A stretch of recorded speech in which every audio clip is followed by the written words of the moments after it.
Smoke said, boom, let's get it on. The sports wrap. George Ringer, here we go. Well, last Wednesday in November, last day of November, holy smokes. Where did it go? I don't know, but I spent 2.5 hours yesterday watching a football match. Don't try to show us how sophisticated you are, George. It's soccer, and that's the way that it is. Before we forget, happy birthday to George. She's going to be 70 years young. 70. I didn't even put the last word in there. I bleeped it out for everybody, so they gotta go look you up online to know how far into the 70s you are. Oh, I'm barely in my 70s. Barely. But he's halfway. Hey, he's got a radio show. He's got a TV show. He hasn't got time to be doing anything else. He's so busy.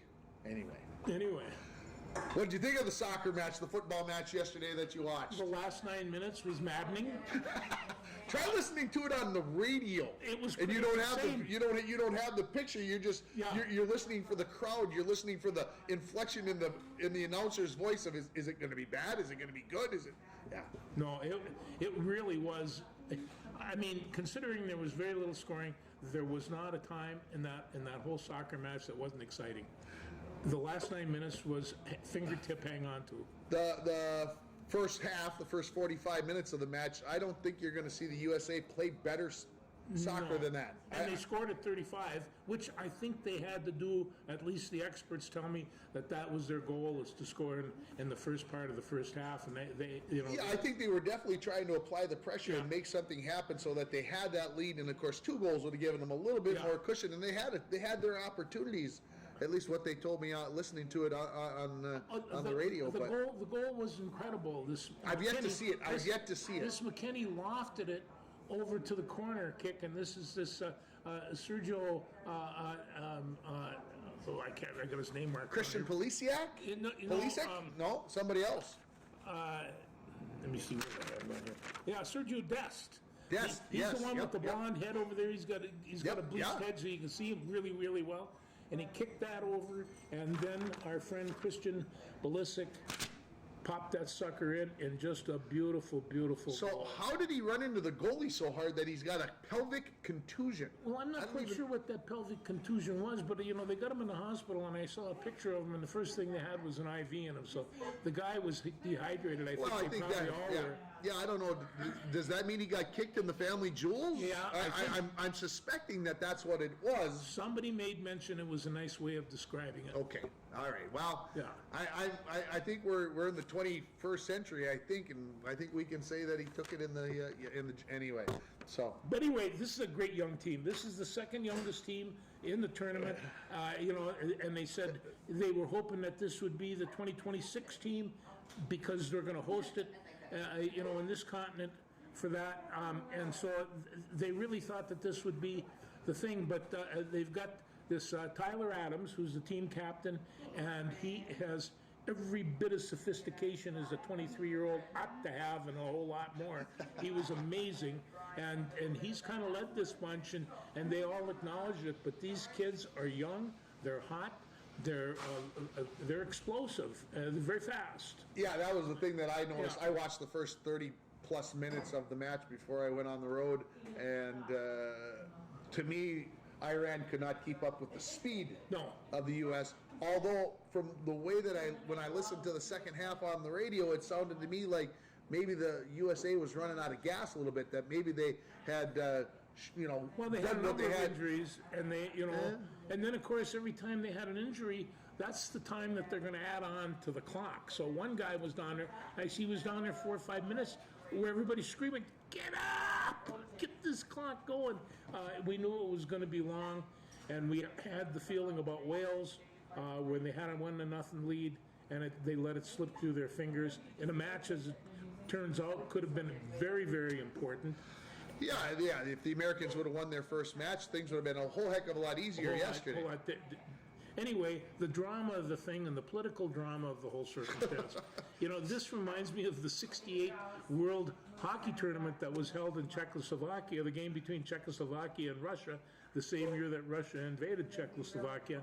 The tension you could cut with a knife, and we were watching it on TV. Czechoslovakia wound up beating them, and the tension was incredible. Yeah. And so politics is certainly part of this deal, and that team from Iran, they were every bit as sportsmen as you would hope that they would be, and I think they're going to get in trouble because of it.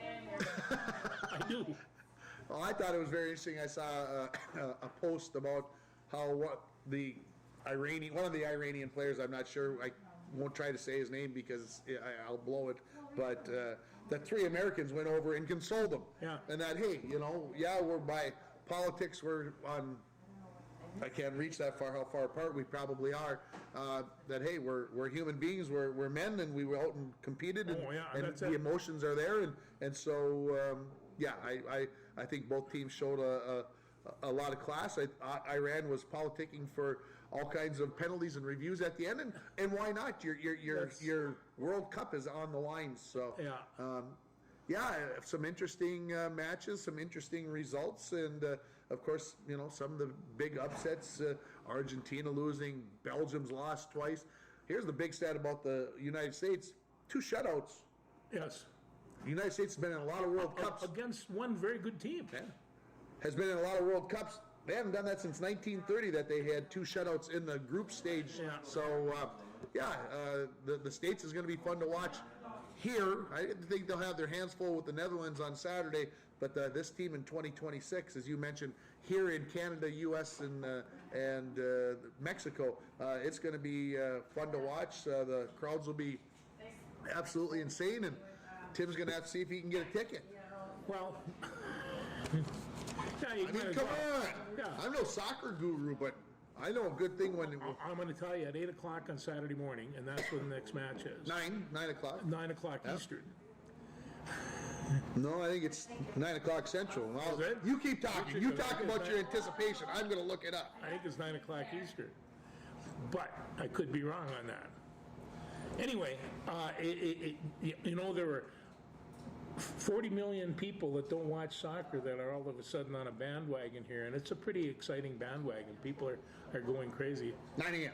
9 a.m. 9 a.m. here. Okay. So, it's going to be good fun, and I think if the U.S. loses on Saturday, people will say, okay, good enough. If they win, I don't think people are going to be shocked that that's the result. I think they have an opportunity here. Oh, yeah, and you're playing the first place team on the other side, and then if they would win that match, they would play either Australia, or the team's going to be determined this afternoon who else they might play. So it's going to be good fun, and we'll see how it all pans out. Yeah, no, this can't be anything but good for American soccer. And doesn't this crowd here at the Rainier Muni, don't they look like a soccer-loving crowd? I mean, I can't believe that they don't have it up on the TV, that they aren't here barking at the TV going, "That's a foul! That's a foul!" We should probably get a hold of some local law enforcement to make sure they don't get overly rowdy. The crowd admitted that they were watching soccer yesterday afternoon, though, but they're not watching it today. It was that exciting. I never thought that I would enjoy it that much, but in the last 9 minutes, I was hanging on. Well, like I said, when you've got a whatever in the horse in the race, there's more to it. I mean, I watched the end of France and Tunisia this morning, and France scores in the 98th minute, plus 8 minutes and then they reviewed it, and the guy was offsides, and they pulled them back, and Tunisia needed to win and have the right result in the other match to get in, and then the fans thought, well, we got a tie now, we don't even go. Is the offside in the soccer pretty much like offside in hockey? Yeah, except put the blue line as a moving blue line. Okay. The offensive team cannot be beyond closer to the goal than the last defensive guy. Okay. And they usually the ref on the linesman on the one side, they got it sandwiched in between. He's supposed to be on the furthest. This guy's furthest back to the farthest guy back the other way. And before they had video review, a lot of those things, that goal would have counted for France today. Not so much today with the video review. They go back, you can clearly see the guy was offside, the linesman missed it. It's all taken care of. Yeah. So, anyway. Yeah. Well, it's good that you watch. He did the preview for us last week, and now he's into it, and yeah, good stuff. No, they got some great athletes on that field and all the teams. But some of these Iranian guys, I mean, they're big, they're strong, they can really run. I mean, you'd take a bunch of those guys and turn them into a football team anytime with a couple of lines. Rugby, anything you want. Fine athletes. No, it was fun to watch. Anything else soccer-wise that's caught your eye? Caught your discussion point? No, but I'll have a lot more to say after Saturday because it'll be my, and that's, He's gonna watch USA Soccer instead of College Game Day. Isn't that something? You want to put an alert on things? No, don't tell anybody. And don't get that to Kirk, okay? So my question is am I going to have enough phone strength to be able to watch the match while I'm sitting at US Bank Stadium with Mountain Iron Buell in front of me? Because now you got to put Mountain Iron Buell into the mix at 10 o'clock. I already got I got my computer. That's at 10 o'clock. I know it. So you're going to have game day. Yeah. You're going to have the soccer match, and you're going to have MIB. Yeah, no, but the MIB game, and I thought the MIB game was going to be on Friday, but it turned out Saturday, and I thought, if I want one thing for my birthday, what would it be? I want to watch that MIB game. Oh, I thought you were going to say more TVs. And the other thing is about MIB, they won this championship in 1972. I haven't got to the article yet today. Yeah, it was a great article. Oh, it was a great article, and I noticed that I was flipping through the paper, and there was a picture, and I thought, oh, that looks like a lot of the uniforms we wore. Yeah, it was. And then you picked out the fact that, and I did remember that they had a very good team. Evelyn also had a very good team, and I'm not sure that anybody else from the North Range has won it since then either. Yeah, I'm trying to think from the range if anybody else has won the state championship for football. Like I said, that was in 72. That was 72. I mean, I know my brother's teams got to the state championship game, couldn't pull it off. Albrook made it to the state championship a couple of times. Cook County, do you want to count them? They won 98. You could. They won 98, 99, and 2000. I think they won 3 years in a row. So after that Evelyn win, there was a party down off the University of Rangers and Broncos and all the rest of that, and somebody chickened out and called the cops. But it was dirty buggers. It was really a grand Ranger party right in the middle of St. Paul. Yeah, that was 1972, the first year that they had state football championships. Yeah. The basketball and hockey's have been going on for years and years. They finally got a football state championship together. And it's turned out well. Yeah, especially when you can go watch it indoors in December. It makes it a whole lot more comfortable. Unlike George and I a couple Saturdays ago at Huntington Bank Stadium when we're still trying to warm up. All right, should we talk real football? We can talk real football. Which one do you want to talk about? We might as well start with the Vikings game on Thursday. We've almost had a week to digest this. And I have, and actually I reviewed a little bit, and so you kept on saying, what did they do with the offensive line? Well, think about this. What would you do with that offensive line? You've been trained by Nordquist. What would you do? You flip your tackles. And that's what they did. Okay. And so every time that they were going to go over, and actually, 64, whatever number, he's a pretty good drive blocker, and they're all pretty good drive blockers.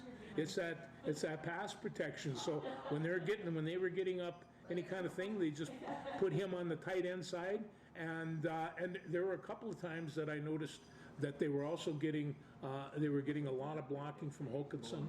Yeah. So he was, he is a great drive blocker, and he's. Well, you better be if you're going to Iowa. You better know how to drive block there because they're going to run and throw you the ball. Those great big linebackers, he gets into them, you can't even see him, and he keeps on and just, I like this guy. I like this guy a lot.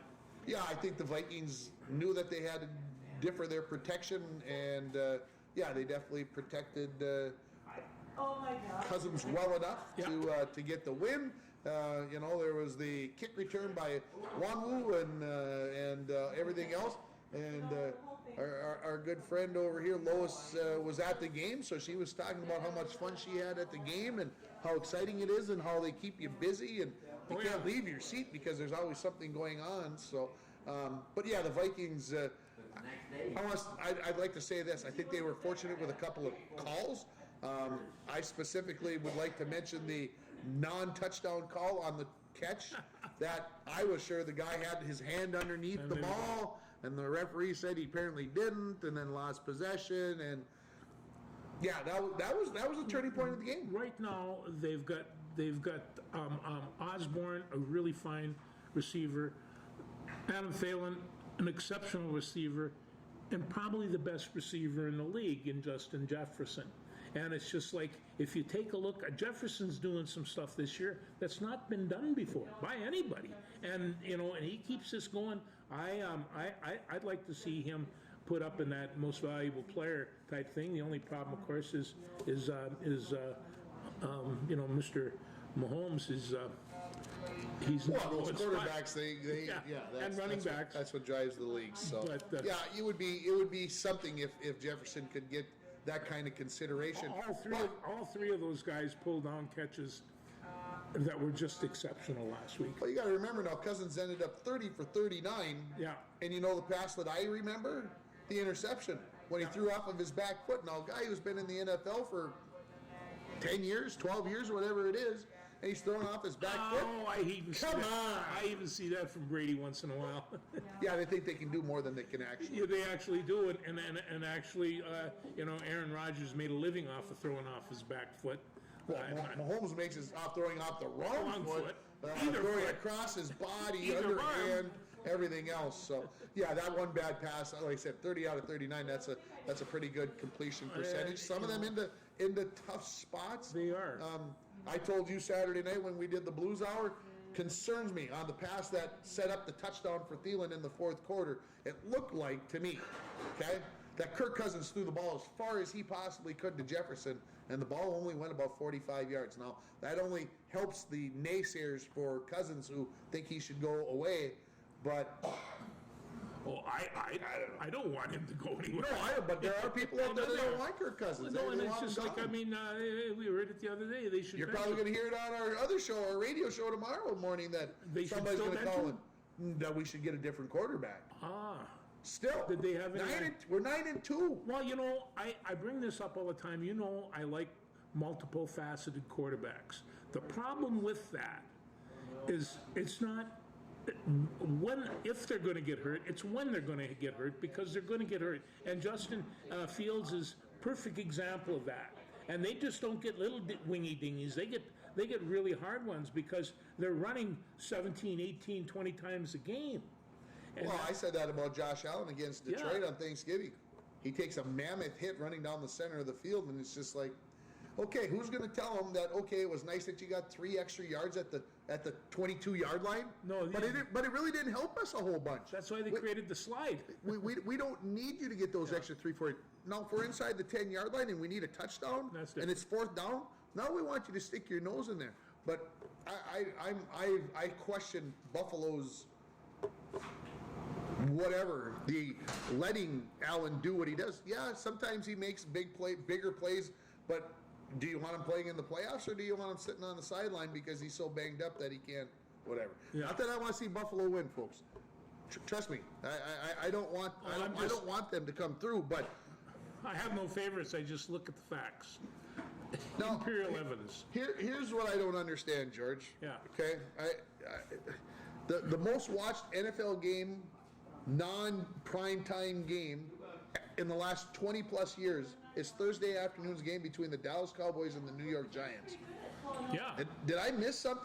Well, I know I missed it because I took a nap. People want to go back to the old days when the Cowboys and the Eagles and the old Redskins and the Giants were all beating each other up.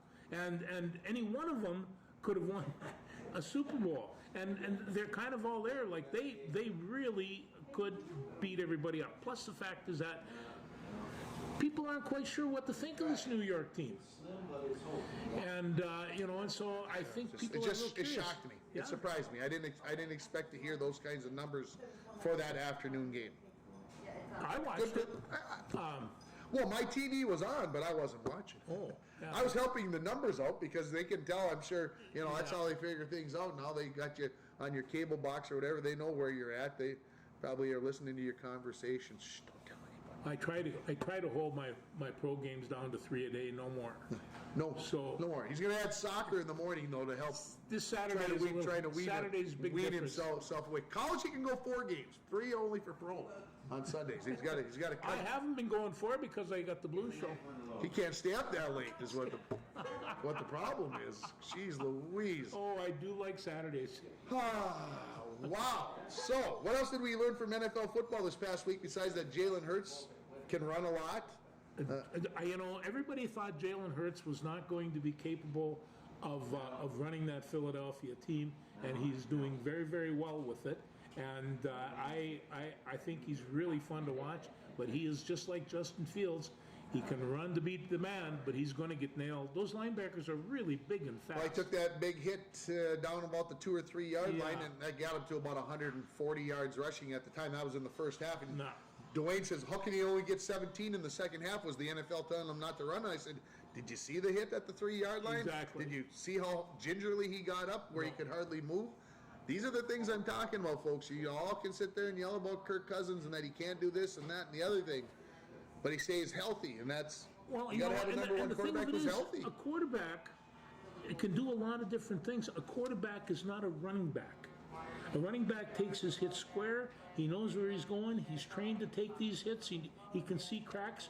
Quarterbacks, they're kind of out there scrambling, maybe scrambling north and south, but they're scrambling. They don't have the same technique. I'm just going to throw another thing on to try to drive the point home. Who are the 2 quarterbacks in the Super Bowl last year? You remember?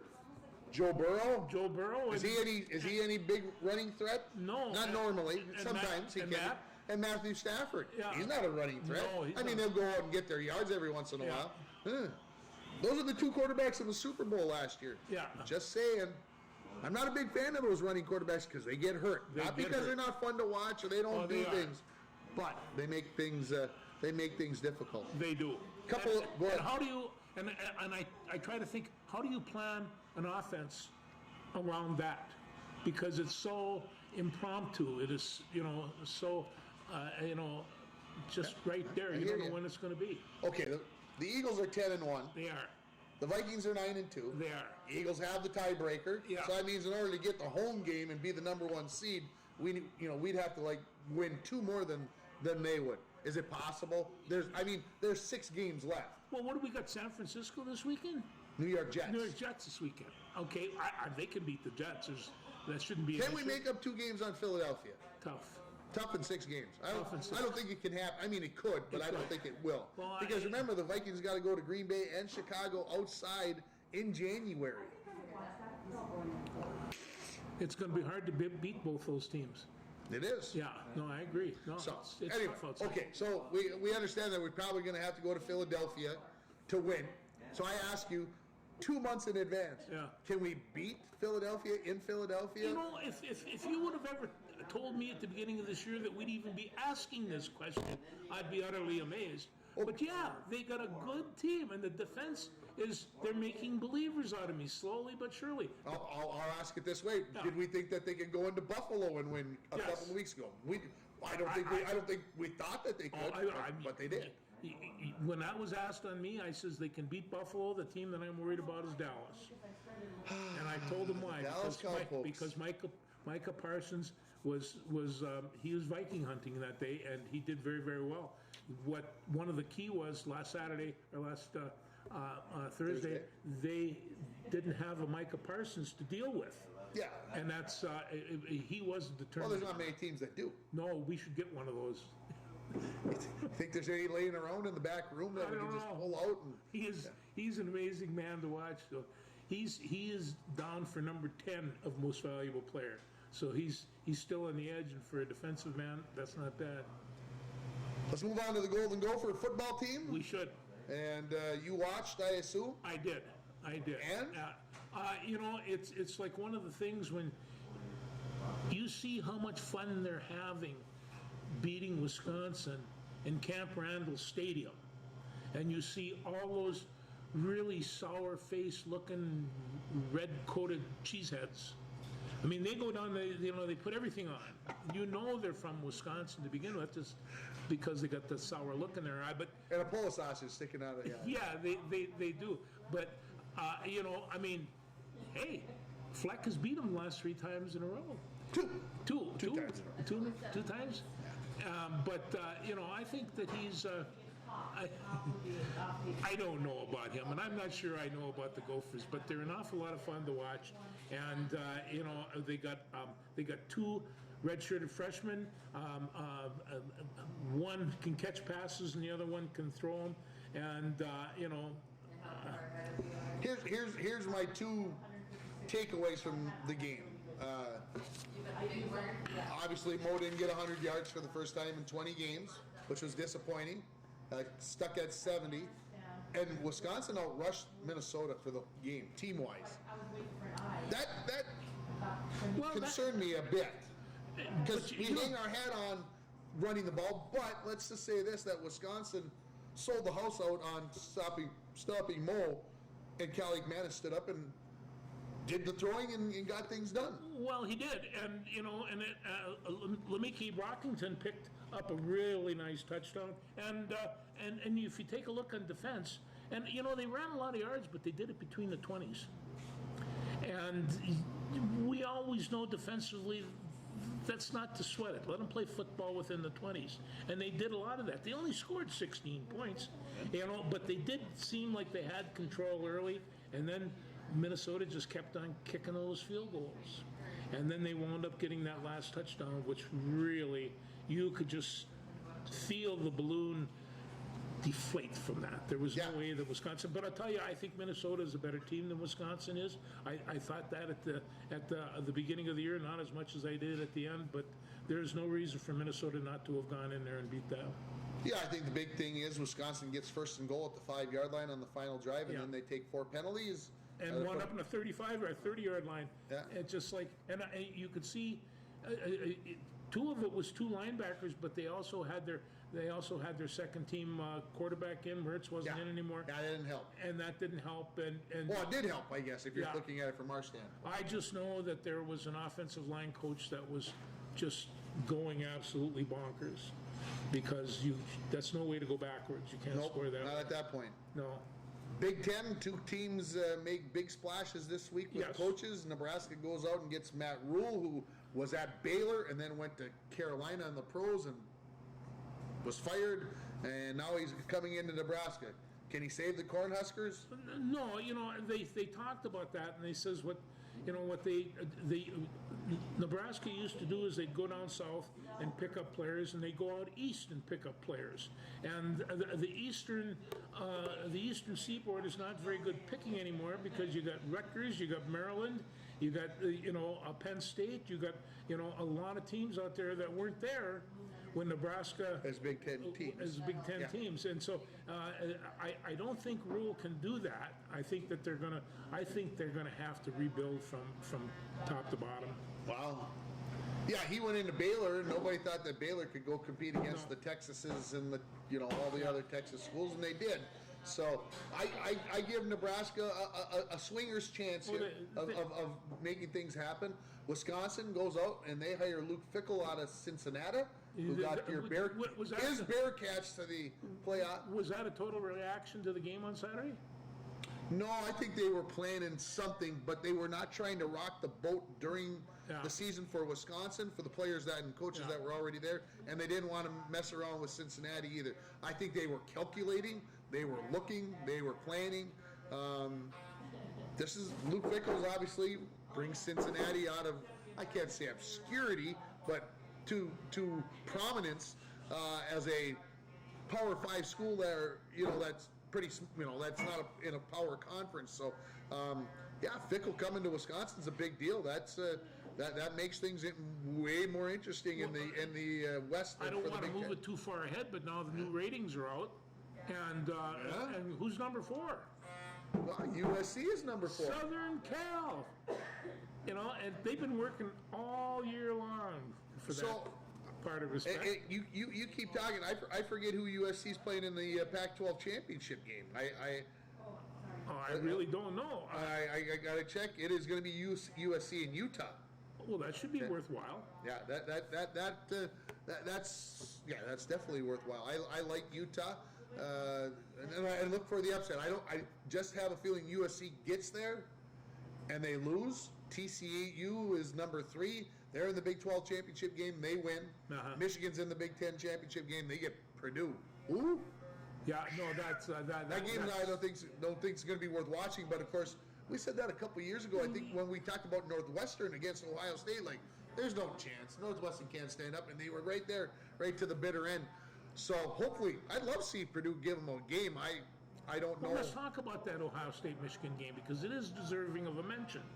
I didn't see it, so yeah. You lay it all on the line. No, I think that Michigan went down there, and after a stutter start, defensively they put it on the line, and offensively they started moving the ball, and they beat them up. And I'll tell you, when you see Buckeyes frowning, it's a massive frown, and you take a look at that, and you start seeing former coaches that are scoffing at Coach Day, and here's Ryan Day. I mean, the epitome of good-looking football coaches. Well, he wasn't looking so good on Saturday. Michigan took it to them, and everybody knows how I feel about Jim Harbaugh in Michigan. Yeah. I could, if it all fell off the side of the planet, it'd be okay with me. But for them to go into Columbus, into the Horseshoe, and beat Ohio State on their home field by 22 points. Yeah. I think I'm still a little bit stunned that maybe Michigan, I'm not giving Michigan the credit that but then they almost lose to Illinois the week before. I understand. At home. Yeah, well, to heck. I'm going to tell you right now, Illinois is not that bad of a football team. I agree, but we agree that Ohio State is way better than Illinois. We think, yeah. And Michigan was at home against Illinois and on the road against Ohio State. The results don't make sense. Well, I'm not an Ohio State fan, and I'm not a. Neither am I, but I was pulling for him on Saturday. Yeah, I'm not a Wolf fan, but you were pulling for Ohio State. I didn't want to see Michigan win. Like I said, they can fall off the planet and be okay with me. Yeah, so, I I don't like the pull for Ohio State, but I like the drama of Michigan coming in and beating these guys. They don't do it that often. Yeah, over the last 20 years, it's been pretty much Buckeyes. Yeah, it has. And and anytime that you have a team that your mascot is a nut, Yeah. But what can I say? The marching band looked good. They dotted the I, and everything was cool.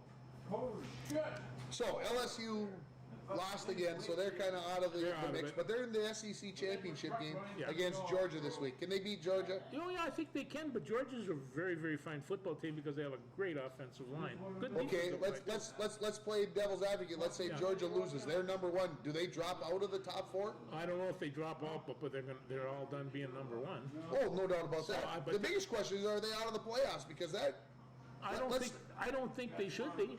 Okay, I say they can't drop any lower than 4. I don't think they can either. Okay, because I think, and it all depends upon how LSU would beat them. If it's a field goal at the buzzer, then okay. Yeah. All right, Michigan can't lose to Purdue, right? No. Okay, so they're 1 or 2. They are. Okay, TCU's probably not going to lose. I mean, they could. I mean, it's possible, but I don't think so. Okay, USC. Who's to say what they? I mean. Who's USC? Is that what the team they used to call the Trojans? I mean, we haven't heard from these guys in years. And it's, I saw half a game that they played, I don't know, against Utah State or something. It wasn't that much. And then I saw a piece of what they did to UCLA, and UCLA was supposed to be pretty good. UCLA is pretty good. Yeah, it was a close game, 48-45 or whatever it ended up. So, I think USC is obviously beatable by Utah. But guess who sits at number 5? If one of those 4 teams stumbles, wait, let me rephrase that. If 2, 3, or 4 stumble, who's sitting at number 5? Ohio State. Yeah. They don't play this week. Number 6 is 2-loss Alabama. They don't play this weekend. Okay? We don't think there's anybody else that's possible to move ahead of those schools. Okay? So give me your 4. Who's in the Final 4? Well, right now, I really like Georgia. I really like. Georgia's in. I really like Michigan. Even if they lose, I think they're in. I said that, and I'll say it again. Okay. I really like Michigan, and I really like TCU. The 4th one is a lot harder because you just don't know what USC is going to do. But if USC wins, I don't think they have. Oh, if USC wins, they're in. They're in. I'm asking you to make the prediction. Who's in? Do USC win or lose? That's basically the question. Look, they put soccer on. Well, they should. Poland and Argentina. Scoreless in the right? No, it's 1-0 Argentina in the 53rd There minute. you are, Argies. So, question: USC win or lose? I think USC is going to win. All right. Well, then the top 4 are set. Yeah. If USC loses or Ohio State goes in Ohio before State goes in. Alabama. And there really aren't any other possibilities. All right. So, Bemidji State loses They do. pretty handily. Yeah. Offense was completely shut down. Mankato loses 48-45 to the Colorado School of Mines. That must have been a pretty good game. Yeah, I would. I'm sure there was no. You talked about being on the edge of your seat. St. John's gets upset at home by Wartburg. They'll be talking about that loss. They were top 4. They were a number 1 seed. They were top 4 in the nation and lose at home. But Bad Johnnies. Wartburg's been in that tournament for a long time too, and it's Bethel's the only team left over in Division 2 or Division 3. They beat Linfield, so they'll see if this is down to the final 8. Oh, and keep in mind, St. Thomas they won their conference championship, but they can't compete. Yeah, and they're crying like a bunch of babies Tommies. about it. Jeez, well, you signed the agreement, you knew going in. Yeah. You can't change the rules halfway through because you always. They didn't know they were that good. Oh, heaven's sakes. Anyway, poor St. Thomas, I feel. Anyway, Division FCS gets full started. The top 8 seeds are in. Yes. North Dakota State and South Dakota State both play this week. It would be shocking to see if either one of those two would lose this week. No, they're not going to lose. And in fact, judging from South Dakota's defense that I saw earlier this year, unless they made a lot of changes, they've got to be a Heavy favorite. heavy favorite. Yeah. The Bison always play well in the playoffs. Oh, they do. They do. No, I don't want my daughter or my brother to hear me say those kinds of No, things. but it's like one of the things about the Bison. They made a commitment about 30 years ago to have championship football there, and they've had championship football there ever since. Yeah. Might have been 40 years ago. It's been a long time. Yeah, they've been good for a long time, no doubt about that. So, North Dakota lost to Weber State 38-31. I think it was 38-14 or 17 when I saw it, and I told you they got whooped. Then I checked the score, and it was only a 1-touchdown game. So, anyway, we'll see what happens this weekend. Well, yeah, this is. Can you fit in? Can you fit in a North Dakota State playoff game into your watching? Yeah, we're going to see. But I tell you what, the one game that I do want to watch is that 9-man football championship, because that's going to be fun. And if Mountain Iron can pull that sucker off. Well, we got a betting interest. We got those guys from Spring Grove that we saw at the Gopher game. Yeah. And boy, I'll tell you. Yeah. Yeah, They were buying us beers. They loved us. I think it'll be very high scoring. I think you're going to see a lot of points scored in that game between Spring Grove and Mountain Iron Buell, and I think all 7 games are going to be fun to watch. So tomorrow night is Rosemont, and who are they playing? 6A games. Maple Grove. Maple Grove in the on Friday night. Yeah. That should be a dandy. I'm looking. Like I said, I'm looking forward to all of them. It's going to be a feast for a day and a half.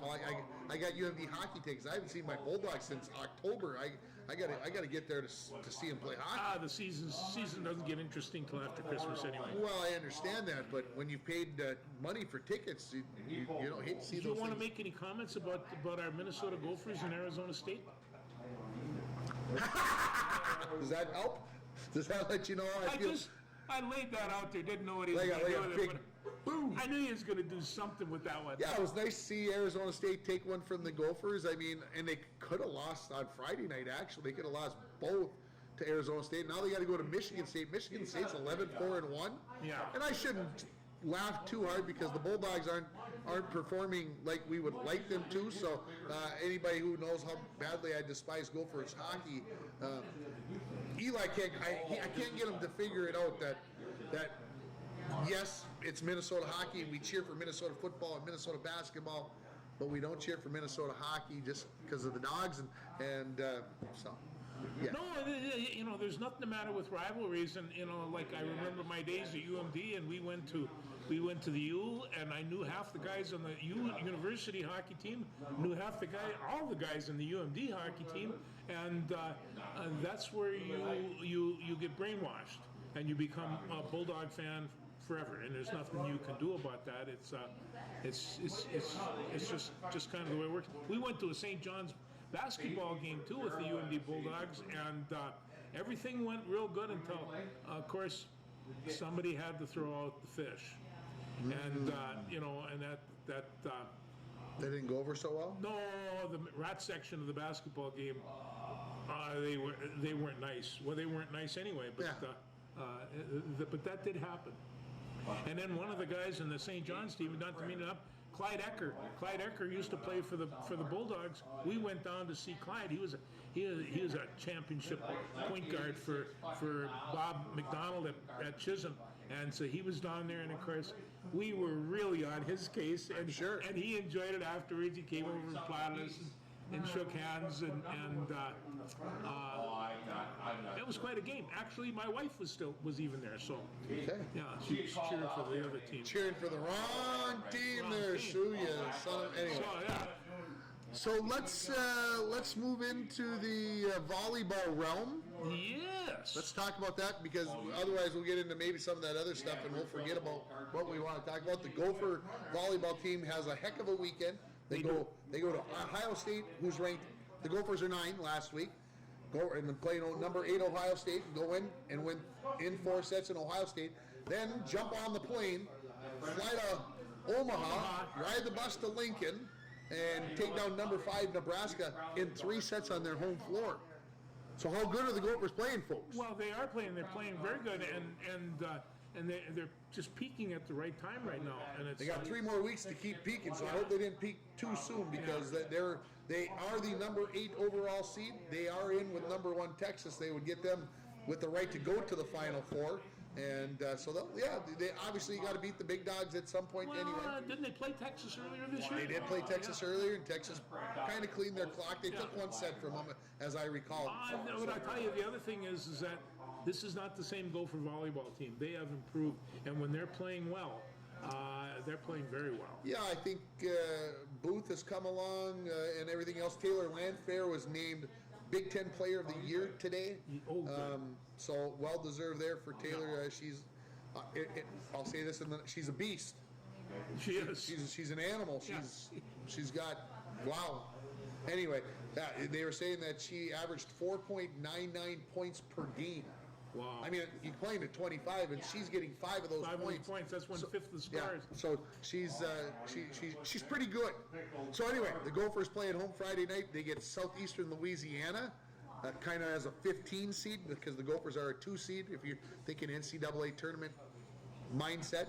And then number 7 Florida State and number 10 Northern Iowa. And I'm sure our good friend Evan Omdahl will be all over the Panthers coming through trying to upset the Gophers. So that's the first and second round, and then they play the next week down in Texas if they get through, and they should. By theory, I mean you should. The highest seed that you're playing is a 7. Obviously, upsets happen, but you would think it would be tough with it being Hughes' last games at Maturi Pavilion that the Gophers would lose. These girls are very emotional. This is McCutcheon's last time out. They want to perform for this guy, and they are going to do that. There's some All-Americans on that team. They don't take no for an answer. Landfair will definitely be All-American, no doubt about that. So good luck to the Gophers again. They play Friday night at 7 o'clock. If they win, they play Saturday night at 7 o'clock. The NCAA volleyball, I watched the start of the selection show when they came on, and they were talking about how the ratings are through the roof for NCAA volleyball on TV. If you haven't watched Gopher volleyball, and you say, well, just like soccer, right? We're not soccer fans because we don't watch it very often. If you don't watch volleyball, go watch the NCAA tournament. This is the most successful sports team on campus right now. And it's just, there's no 2 ways about it. Men's hockey team's trying to do something. And so's the women's hockey trying to do. What do you want to talk about Gopher wrestling? As long as you brought it up, had to come from behind to beat lowly South Dakota. No, I'm kidding. South Dakota State's got a nice team. They're 24th in the nation. The Gophers were 10th. Well, the only thing I know is I saw a picture of Michael Foy at 185 pounds. I'm glad I don't have to wrestle him. He is just amazing, and I think that he's the next champ next possibility of a national or Big Ten champion. But, you know, they're going to have to build a little bit from the bottom, and I think they have to find some replacements at the lighter weights, and we'll see how that goes. But, you know, they have a ways to go, and there's a lot of teams earlier in the year, no injuries. They're primed and pumped to go after the Gophers because, well, that's the big dog. Brayton Lee at 157 did not wrestle this past Sunday. That was kind of penciled in as a win, and that kind of made maybe things a little bit closer. I think early in the season they were trying to, he a little bit banged up, but they were trying to protect him. So we'll see how things roll along through the season for the Gophers. I was surprised to see that they were ranked 10th in the nation, but they're in the Big Ten, so all the teams in the Big Ten, they're rated. Five of them are rated there. You got to be pretty good. Yeah. So, all right, should we talk basketball or hockey next? We can. Let's talk basketball because the Big Cat's out. This is going to be an interesting experiment for the next 6 weeks or so. Cat will be out until January. They're saying 4 to 6 weeks with a right calf strain. I think pretty close to the Achilles is what I heard. This will now... This must be a pretty serious injury if it's going to be out that long. Yeah, I think there's a pretty good strain there. So my question is, everybody was like, can this team win without Cat? Should we make it Cat's team again? Should we take it away from Anthony Edwards? Well, now it's going to come down to Rudy and Ant. Well, and what happens if this series? What if this team goes on a run here over the next month? And I'm not saying they're going to, but what if in the next month? Okay, they play 13, 14 games probably in the month of December. What if they win 10? Are you suggesting this is planned? No, I'm not suggesting that this is planned. I'm suggesting that we never thought that we would get the opportunity to know if Karl Anthony Towns should go away or not. And we're going to find out in the next 4 to 6 weeks whether he should go away or not, and we should start building around Anthony Edwards. I think he's too young right now to necessarily be built around. Yeah. Karl Anthony Towns can be there, but right now this team can't coalesce, can't come together and all get on the same page. With Karl out of the picture, can this team come together and all of a sudden Cat has to come back into a team that all of a sudden is gelled together? Or will this team absolutely fall apart and be 3-10 at the end of December? It's going to be fun, George. It is going to be fun, but there's still a lot of talent on that team. You know, you always go to that one scorer, and of course, that was the Big Cat. And but you know, Anthony Edwards can shoot. Rudy Gobert has yet to come into his own on that team.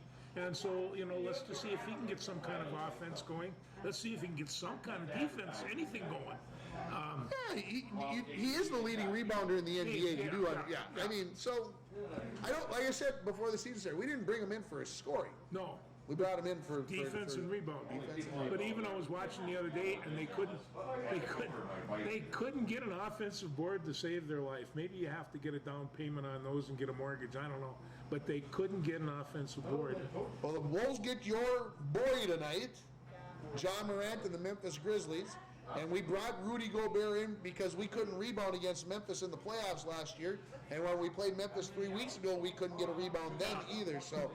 What's your prediction for tonight? I don't know. Is Moran 100%? Yeah. 100%-ish? Yeah, I can't say yay or nay. I mean, he's the only guy that can really answer that. But, yeah, I mean, 20 games into the season, you're going to be banged up. Yeah, you're going to be. And, you know, the thing of it is that he is so erratic on that court. I don't know how you defend him. He's here and there, and he's everywhere. That's why he gets knocked down. Yeah. He leaves the lane at the free throw line, and you have no idea which side of the basket he's going to go to. He is capable of doing all those really strange things. It's true. Hey, I've liked this kid since he was 19 years old. He gets better. Did you see this guy who got 29 rebounds the other night in the NBA? Who was that? Well, he plays for the Clippers, and his name is... I'm not going to remember because I practiced it when I said it on the radio the other morning, but it's Ivica Zabic, I think. Never heard of him before. He's from Croatia. Okay. 31 points and 29 rebounds. Who's he playing for? Cleveland? For the Clippers. 31 and 29. That's Wilt numbers. It is, and it's time the Clippers had something to celebrate. But it's Yeah, let's not let them get too. I don't want either one of the LA teams to be any good. And we've got one of them that's very poor. Let's see if we can make both of them. Make them both of them. How about Gopher basketball? What do you got to say? You know, I watched them play the other night against Virginia Tech. And they, you know, there were times that they played fairly well. Mr. Battle is not there yet. No. And and when they get cold,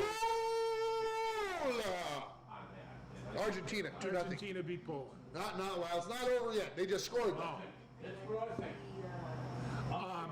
But they don't. They're not shooting well, and so they get in these doldrums and they're launching up prayers and you know. So any team that relies on the jump shot is going to go through those games, right? You really are, and if you live by the three, you're going to die by the three. Right, Duke. Right.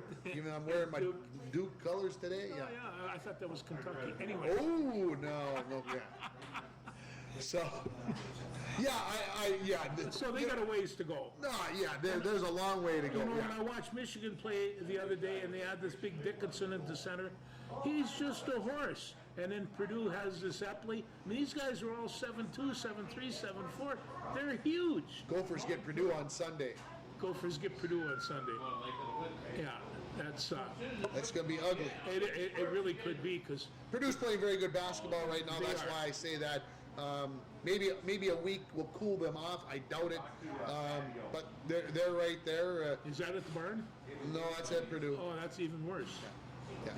Gopher women dropped a tough one. Too many turnovers against Virginia on Saturday. Come back, beat Liberty on Sunday, and now they played Virginia Tech tonight, right? They do. Yeah. It's Virginia Tech at home, and Virginia Tech's got a new coach, so this is a ripe for a pick, and this should be a win tonight. Well, hey, you know, we can always pull for Coach Whalen, and you know, you see she got another Hall of Fame. Yeah, she's going into the Women's Basketball Hall of Fame now.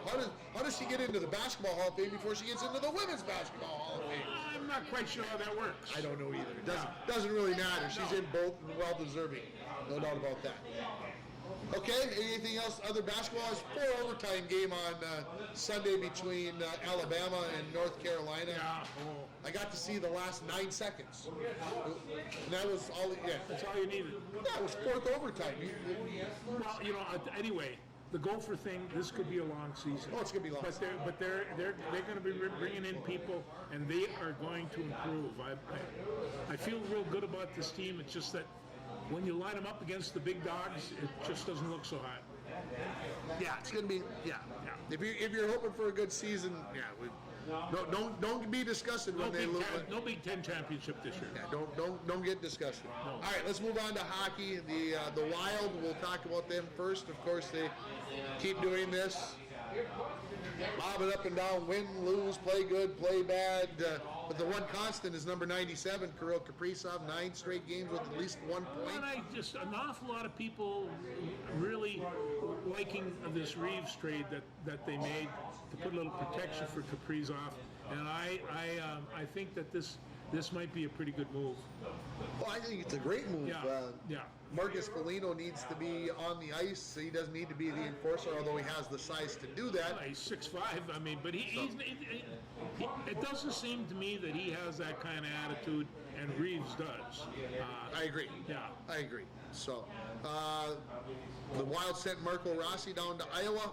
Finally. Oh. What have we been waiting for? Rossi, they said, was upset, and he should be. But after performing so well in the preseason, he looked like an amateur out there with the professionals, and you got to send him back down and rebuild his confidence, because we spent I think a 9th overall pick or a 12th overall pick on him, and one of the two, and he's got to perform, and he wasn't there obviously, and so.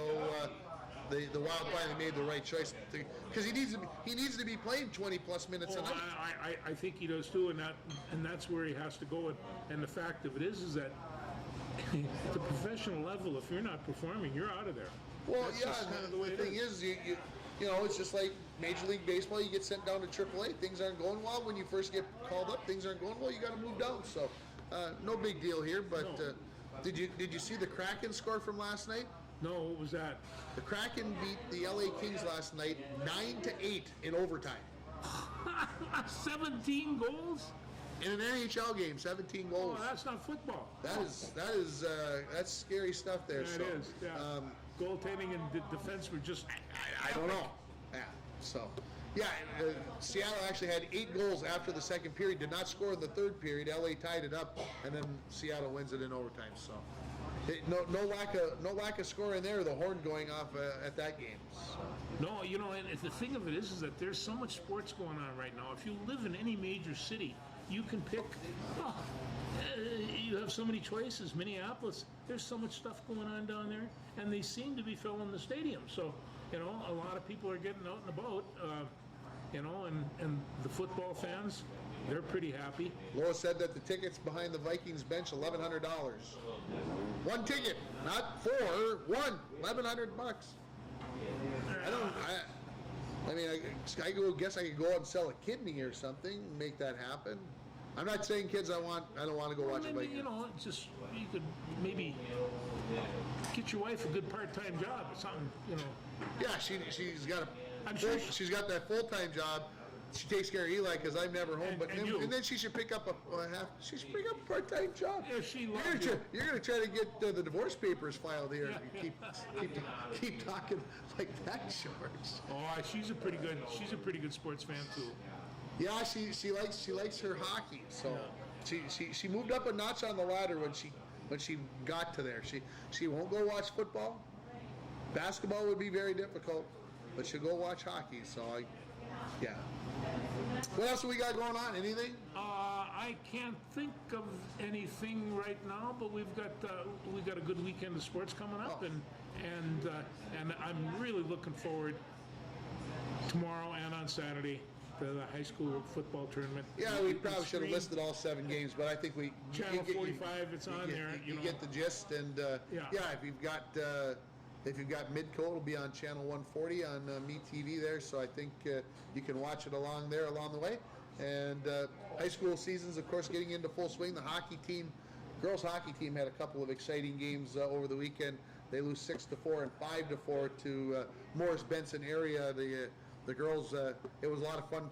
The Friday night game that we did on the radio, they lost, but it was so much fun. The girls, it was so much fun to watch them into it. Boys hockey got started for the Broncos this week. Basketball teams get started next week.